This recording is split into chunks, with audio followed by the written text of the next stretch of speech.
Most people experience a lack of confidence because they don't understand the topic of confidence. And I believe you are the creator of everything, which also means that you are the creator of every single experience that you don't like in your life. And if you want to change this, you have to first understand how you are creating this experience in the first place, to be able to shift it towards the experience that you do want to have. And in this case, it's first understanding how you are creating a lack of confidence to be able to shift it towards experiencing this sense of confidence. And that's what I will go into in this video. And my intention of this video is to expand your understanding and awareness on this topic, and also to make you more fluent in the topic of confidence. So I first want to go into what confidence is, what a lack of confidence is, how you are creating this lack of confidence in your life. And this is the most important part. And then I'll shift it into how you can cultivate this unbreakable confidence. So if we start with the definition, there is no universal definition of confidence. But if I look up different definitions and meanings, I always come back to the word trust. The etymology of confidence is also to trust. But the question is, what do you put your trust into? And where do you put your trust into? And there are some people online that are saying things like, confidence is certainty. That if you take this action and you get this result, then you're confident that this action will give you this result. And this certainty creates a sense of confidence. But I believe this is also a weak perspective to have on confidence, because your sense of confidence is relying on something outside of you that is not completely in your control. And if I look at my experience of confidence, I want to be able to cultivate it from within. I want to be fully in control of the experience of confidence that I'm having. So we're going to be working with the definition that confidence is trust, which means a lack of confidence is a lack of trust. And you usually start experiencing things like fear, doubt, worry, anxiety even, which shows up in ways like you start questioning every single thing. You start to overthink and overanalyze all the actions and decisions that you want to be making. So this is a clear example of experiencing a lack of confidence and lack of trust. So these are the definitions that we will be working with in this video. Your journey usually looks something along the lines of, you receive a dream, a goal, a calling, a mission, or a purpose, which can look like you watch someone online run a marathon, and this ignites this fire inside of you. And you feel inspired to also sign up for a marathon. Maybe you see a beautiful girl walking down the street, and this idea comes to you as in, what if I would say hi to her and ask her out? Maybe you want to start your own business, and you feel that you are meant for more. You are here to serve a bigger mission and purpose, and you want to start your own business. It starts with receiving this goal or this dream.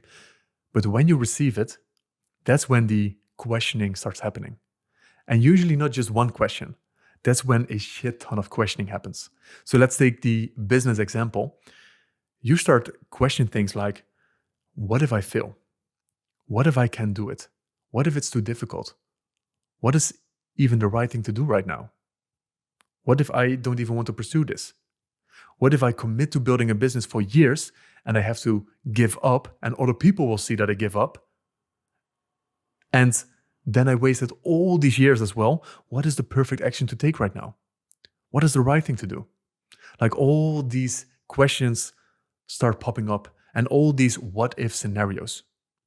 And this is coming from, of course, a place of a lack of trust and a lack of confidence. It's coming from a very fearful place. And this is not the most powerful place to be creating from in life. And the reason why you are creating this lack of confidence is actually very interesting. And I'll divide this part up in two different parts. So the first thing is that you put everything on a spectrum of right and wrong. So what the ego is doing, it's analyzing all these things through the eyes of right and wrong on this kind of spectrum. Because if I would take all the questions that I just mentioned, I can boil them down to what is the right thing to do? You don't want to make a wrong decision and you want to make a right decision.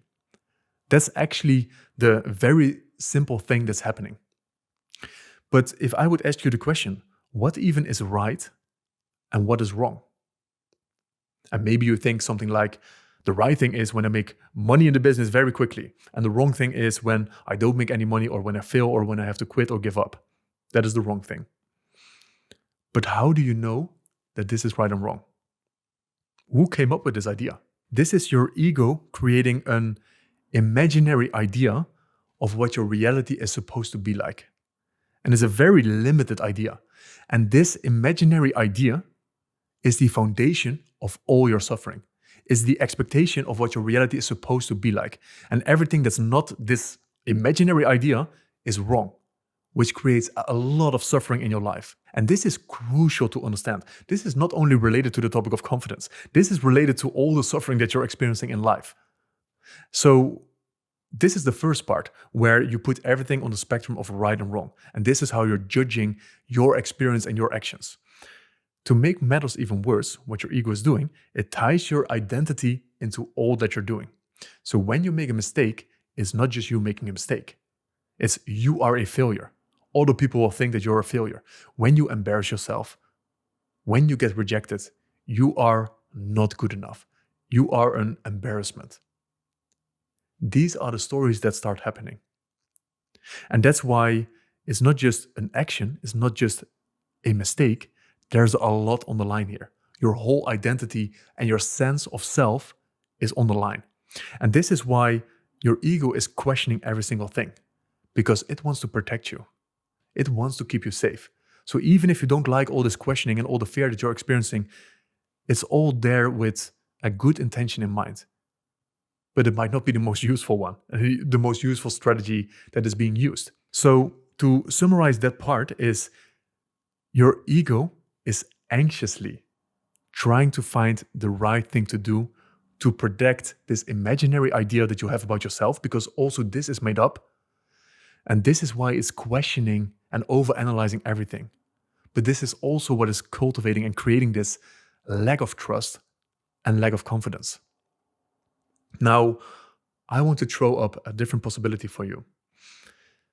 What if all that I just mentioned is not true? What if right and wrong don't exist? What if there is an option that bypasses all of this? And this is also what I want to get into with you, because when you right now start experiencing all this questioning and all this doubt and all this fear, you can understand that it's your ego trying to protect you, and it's your ego analyzing the world on the spectrum of right and wrong. But I want you to play with this idea a little bit, and I'm going to challenge your imagination in this video a lot. So let's create the opposites of the two options that I just mentioned, the spectrum of right and wrong and the identity part. So if we start with the right and wrong part, what if right and wrong don't exist? What if this is all made up? What would that feel like? And specifically feel into what would it feel like if you can't make a wrong decision? That all decisions that you make are the right one.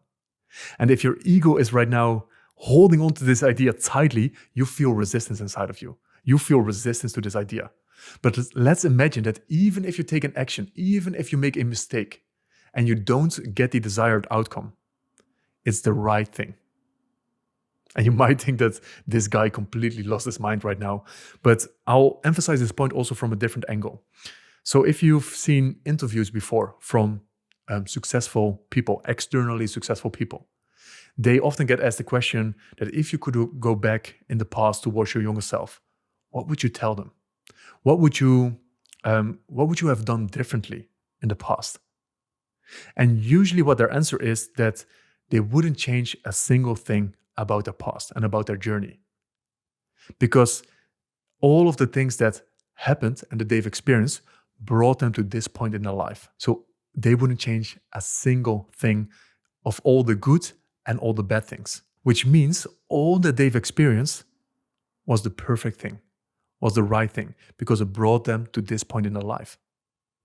And this is the possibility that I want you to tap into.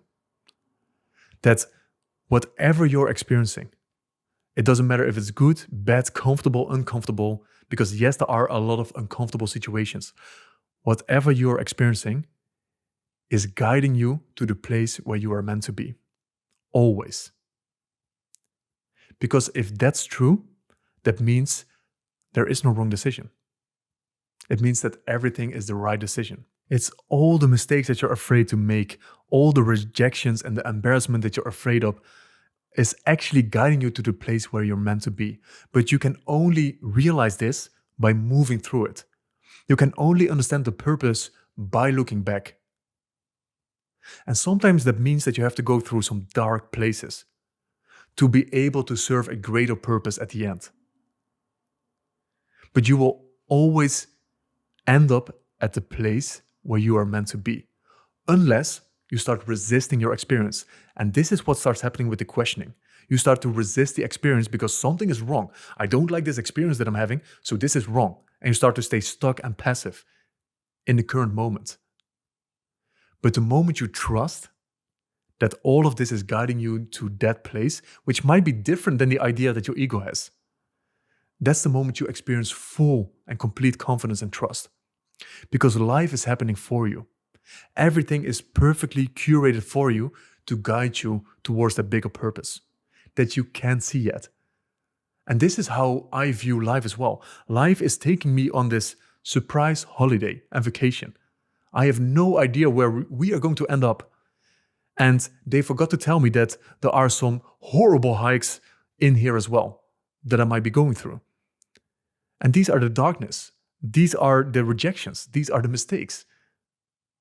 But it's all bringing you to this beautiful place. So right and wrong doesn't exist. So if all that you did was the right thing, then you would experience complete trust and confidence. So this is the right and wrong part. If we look at the I part, the identity part, because the ego ties the identity that you've created for yourself into all of your actions. What if you would remove the I completely? What if it doesn't matter what happens outside of you? It doesn't matter if you post a video and no one watches it. It doesn't matter if you try to ride a bicycle for the first time and you fall flat on your face. It doesn't matter if you run into a wall. It doesn't matter what happens. It doesn't change anything about you. It's not about you. It's not personal. You can make as many mistakes as you want. You can fail as many times as you want. You can fall on your face as many times as you want. It doesn't change anything about you and who you are as a person. And if you are able to connect to that truth and that reality, then you wouldn't experience any fear anymore to take that action. Because you know who you are. You know it wouldn't change anything about you. So one part is there is no right and wrong. The second part is it's not even about you. And sometimes what your ego thinks is the goal is not the place where you are meant to be.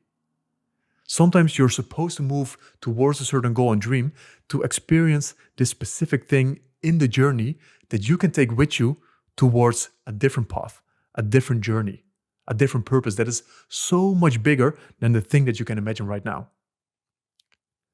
And that's where I want to put my trust in. Because that means that I'm consistently walking with confidence. I'm walking with faith. And I know and I understand that the moment I lack confidence and the moment I lack trust, I know why I'm creating this. I know how I'm creating this because I can immediately tell that I'm judging my experience.